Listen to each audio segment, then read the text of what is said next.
அனைவருக்கும் வணக்கம். இன்னைக்கு நம்ம ஆகஸ்ட் 5, 2026 தினமணி நியூஸ் பேப்பர் பார்க்க போறோம். ஃபர்ஸ்ட் நியூஸ், தமிழக அரசின் முதல் பட்ஜெட் இன்று தாக்கல். நாளை வேளாண் பட்ஜெட் தாக்கல். இப்போ புது கவர்மெண்ட், தேவைக்கோட நியூ கவர்மெண்ட் இன்னைக்கு அவங்களோட ஃபர்ஸ்ட் பட்ஜெட் தாக்கல் பண்ண போறாங்க.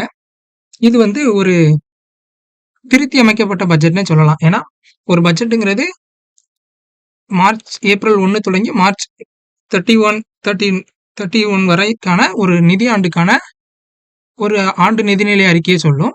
இப்போ ஆல்ரெடி இந்த ஃபிப்ல ஒரு பட்ஜெட் தாக்கல் பண்ணியிருப்பாங்க போன கவர்மெண்ட். இப்போ நியூ பார்ட்டியை ஆட்சி அமைச்சு இப்போ வரப்போற ஃபர்ஸ்ட் பட்ஜெட் அதனால இது ஒரு திருத்தி அமைக்கப்பட்ட பட்ஜெட் அப்படின்னு சொல்லலாம். கிட்டத்தட்ட ஒரு இடைக்கால பட்ஜெட் மாதிரி, ஆனா இடைக்கால பட்ஜெட் கிடையாது. ஸோ இன்னைக்கு நிதி அமைச்சர் மரிய வில்சன் இந்த பட்ஜெட் 10 மணிக்கு தாக்கல் செய்ய போறாரு. நம்ம பேசிக்கா இது ரிலேட்டடா நம்ம சப்ஜெக்டிவ் பாயிண்ட் ஆஃப் வியூல என்னென்ன தெரிஞ்சுக்கணும் அப்படிங்கிறத பார்க்கலாம். First, what is the budget? Budget அப்படின்னா என்னன்னா ஒரு ஆண்டுக்கான கவர்மெண்டோட நிதிநிலை அறிக்கை. ஸோ நம்ம மாநில பட்ஜெட் பத்தி பார்க்கறதுனால அதுக்கான ஆர்டிகல் என்னது அப்படின்னா 212. ஸோ 202 தான் ஒரு மாநிலத்திற்கான நிதிநிலை அறிக்கையை சமர்ப்பிக்கிறத பத்தி சொல்லும். அப்புறம் 203 இது மானிய கோரிக்கை. ஒரு பட்ஜெட் தாக்கல் செஞ்சு அந்த பட்ஜெட் ரீதியா ஒவ்வொரு துறைக்கும் எவ்வளவு ஒதுக்கணும் அப்படிங்கிறது ஒரு அமௌண்ட் ஃபிக்ஸ் பண்ணியிருப்பாங்க. அது எக்ஸ்ட்ரா தேவைப்படும் பட்சத்துல மானிய கோரிக்கையை தாக்கல் செய்வாங்க. இது 203. அப்புறம் நிதி ஒதுக்கீட்டு மசோதா 204, ஆர்டிகல் 204. ஒரு பட்ஜெட்டுக்கான மானிய கோரிக்கை அதிகமாகும் பட்சத்துல அதை அபிஷியல் அங்கீகரிக்கிறதுக்காக, சட்டப்பூர்வமான அங்கீகாரம் வழங்குறதுக்காக கொண்டு வர்றதா நிதி ஒதுக்கீட்டு மசோதா. ஸோ இது 204 ஆர்டிகல். இப்போ அந்த கவர்மெண்ட் என்ன பண்ணியிருந்தாங்க அப்படின்னா, அவங்க ஆட்சி அமைச்ச உடனே வெள்ளை அறிக்கை அப்படின்னு ஒன்று தாக்கல் பண்ணியிருந்தாங்க. வெள்ளை அறிக்கை அப்படின்னா என்னன்னா, ஒரு கவர்மெண்ட் அஃபீஷியலா புள்ளி விவரங்கள், ஆதாரங்களோட ஒரு துறை சம்பந்தப்பட்ட அல்லது ஒரு பிரச்சனை சம்பந்தப்பட்ட விஷயத்த ஓப்பனா அறிக்கையா விடுறதா வெள்ளை அறிக்கை. இந்த துறையில இவ்வளவு பிரச்சனை இருக்கு, இல்லைன்னா இவ்வளவு டேட்டாஸ், புள்ளி விவரங்கள் எல்லாமே வச்சு இவ்வளவு நடந்திருக்கு, இவ்வளவு நடக்க போகுது அப்படிங்கிறத கொடுக்கறதா வெள்ளை அறிக்கை. இது என்ன பண்ணியிருந்தாங்கன்னா, நிதித்துறையில இருந்து வெளியிட்டு இருந்தாங்க. இதுல பாருங்க, நிதித்துறையில இருந்து எவ்வளவு கடன் சுமை இருக்கு. தமிழக அரசுக்கு 13.18 லட்சம் கோடி கடன் சுமை உள்ளது. 78,324 கோடி வருவாய் பற்றாக்குறை உள்ளதுன்னு வெள்ளை அறிக்கையில சொல்லியிருந்தாங்க. ஸோ வெள்ளை அறிக்கை விட்டுட்டு அதுக்கப்புறம் இந்த பட்ஜெட் வர்றதுனால இது பெரிதும் எதிர்பார்க்கப்பட்ட பட்ஜெட்டா இருக்கு. ஏன்னா இந்த கவர்மெண்டோட இது ஒரு முதல் பட்ஜெட். தென் நாளைக்கு வேளாண் பட்ஜெட் ரிலீஸ். நம்ம ஆல்ரெடி பார்த்துருப்போம், இந்திய லெவல்ல பட்ஜெட் வெளியிடும் போது ரயில்வே பட்ஜெட்னு தனியா விட்டுட்டு இருந்தாங்க. அப்புறம் 2017 ஒன்னா சேர்த்து விட்டாங்க. அதே மாதிரி தமிழ்நாடு 2021-22 நிதிநிலை ஆண்டுல இருந்து என்ன பண்றாங்க அப்படின்னா, வேளாண் பட்ஜெட் தனியா ரிலீஸ் பண்ணுவாங்க. இது எங்கேயுமே ஆர்டிக்கல்ல ஸ்பெசிபிக்கா சொல்லல இப்படி ஒரு பட்ஜெட் ரிலீஸ் பண்ணணும்னு. ஆனா அது ஒரு கவர்மெண்டோட முடிவு, அப்படி பண்ணிக்கலாம். ஸோ என்ன பண்ணுவாங்க அப்படின்னா, வேளாண் துறை சார்ந்து சம்பந்தப்பட்ட விஷயங்களை பத்தி, அதுக்கான மானிய கோரிக்கை, அதுக்கான ஒதுக்கீடு, இதெல்லாம் தனி ப்ராசஸா நடக்கும். எப்போனா வேளாண் பட்ஜெட் ரிலீஸ் ஆனதுக்கு அப்புறம். ஸோ அதுக்காக வேளாண் பட்ஜெட் கடந்த 2021-22 நிதி ஆண்டுல இருந்து வெளியிட்டு வராங்க.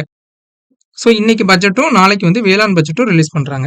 நெக்ஸ்ட் நியூஸ், எல்னினோ பாதிப்புகள் கண்காணிப்பு நிபுணர் குழு ஆலோசனை கூட்டம். ஸோ இந்த இயர் எல்னினோ இயர் நமக்கு தெரியும். ஸோ என்னன்னா, எல்னினோ காரணமாக தமிழ்நாட்டில் ஏற்படக்கூடிய பாதிப்புகளை தொடர்ந்து கண்காணித்து எடுக்க வேண்டிய முன்னெச்சரிக்கை நடவடிக்கைகள் குறித்த ஆலோசனை வழங்குவதற்காக அமைக்கப்பட்ட நிபுணர் குழுவின் முதல் ஆலோசனை கூட்டம் நடைபெற உள்ளது. இது என்ன ஆலோசனை கூட்டம்? இதை யாரு உருவாக்கணும் அப்படின்னா, நம்ம TNDRRA பார்த்திருப்போம், Tamil Nadu disaster risk reduction agency. இவங்க தான் இந்த நிபுணர் குழு, உயர்மட்ட குழு அமைச்சாங்க. இதோட பர்பஸ் என்ன அப்படின்னா, எல்னினோ ரிலேட்டடான முன்னெச்சரிக்கையை கணித்து அது சம்பந்தமா என்ன பண்ணலாம், என்ன மாதிரி முடிவுகளை எடுக்கலாம் அப்படிங்கிற அறிக்கையை தருவாங்க. இது 7 பேர் கொண்ட ஒரு குழு. இது அமைச்சது யாருன்னா, Tamil Nadu disaster risk reduction agency. Okay, அவ்வளவுதான் நம்ம இதுல இருந்து தெரிஞ்சுக்க வேண்டியது. நெக்ஸ்ட் நியூஸ், மக்களவையில் நிதி ஒதுக்கீட்டு மசோதா நிறைவேற்றம், அமளியால் நாள் முழுவதும் அவை ஒத்திவைப்பு. இதுல நம்ம தெரிஞ்சுக்கிற எக்ஸாம் பாயிண்ட் ஆஃப் வியூல நம்ம என்ன தெரிஞ்சுக்கணுமோ அதை மட்டும் தெரிஞ்சுக்கலாம். ஃபர்ஸ்ட் பட்ஜெட், மத்திய பட்ஜெட் தாக்கல் செய்வதற்கான ஆர்டிகல் என்னது? 112. ஸோ இதுபடிதான் ஒரு பட்ஜெட் தாக்கல் பண்ணுவாங்க. அந்த பட்ஜெட்ல என்ன இருக்கும்னா, ஒவ்வொரு டிபார்ட்மெண்ட்டுக்கான நிதி எவ்வளவு ஒதுக்கீடு பண்றது அப்படிங்கிறது இருக்கும்.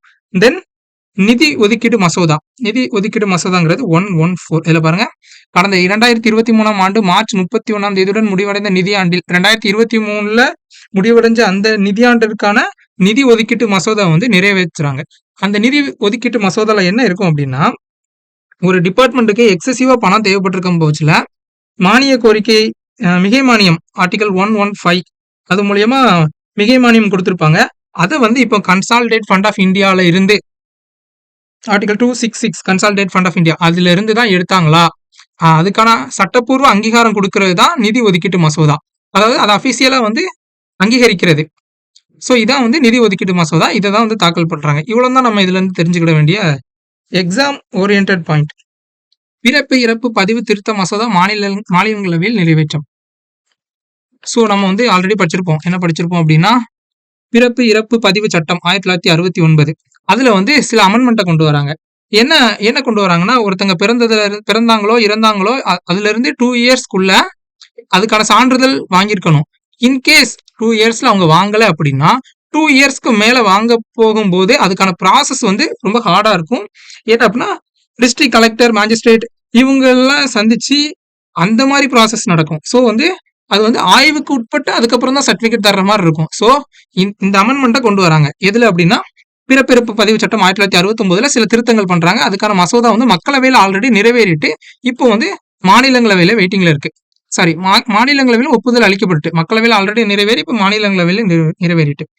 இதுல இருந்து நம்ம தெரிஞ்சுக்கிறது வந்து பிறப்பு இறப்பு பதிவு சட்டம் 1969 என்ன அமெண்ட்மெண்ட்னா, 2 இயர்ஸ்க்கு மேல இன்கேஸ் ஒருத்தர் பிறந்தோ இறந்தோ 2 இயர்ஸ்க்கு மேல அதுக்கான ஆவணங்களை தேடி நம்ம உருவாக்க போகும்போதுல நமக்கு வந்து அந்த ப்ராசஸ் ரொம்ப ஹார்டா இருக்கும். ஆய்வுக்கு உட்பட்டு அதுக்கப்புறம் தான் நமக்கு கிடைக்கிற மாதிரி இருக்கும். நெக்ஸ்ட் 2029 $5 டிரில்லியன் பொருளாதாரமாக இந்தியா உருவெடுக்கும். நம்ம நிதியமைச்சர் நிர்மலா சீதாராமன் வந்து பேசியிருக்காங்க. என்ன சொல்லியிருக்காங்க அப்படின்னா, IMF-ஓட அறிக்கைப்படி, அதாவது IMF நமக்கு தெரியும், IMF-ஓட அறிக்கைப்படி, சர்வதேச நிதியத்தின் அறிக்கைப்படி 2029 வந்து இந்தியா வந்து $5 டிரில்லியன் பொருளாதாரமாக உருவெடுக்கும். இதுல நமக்கு தெரிஞ்சுக்கிற வேண்டிய டேட்டா என்னன்னா, இங்க பாருங்க, அதாவது நடப்பு விலையில் இந்தியா மொத்த உள்நாட்டு உற்பத்தியில் 2028-29 $5.1 டிரில்லியன் உருவெடுக்கும் அப்படிங்கிறத IMF கொடுத்திருக்காங்க. தேங்க்யூ.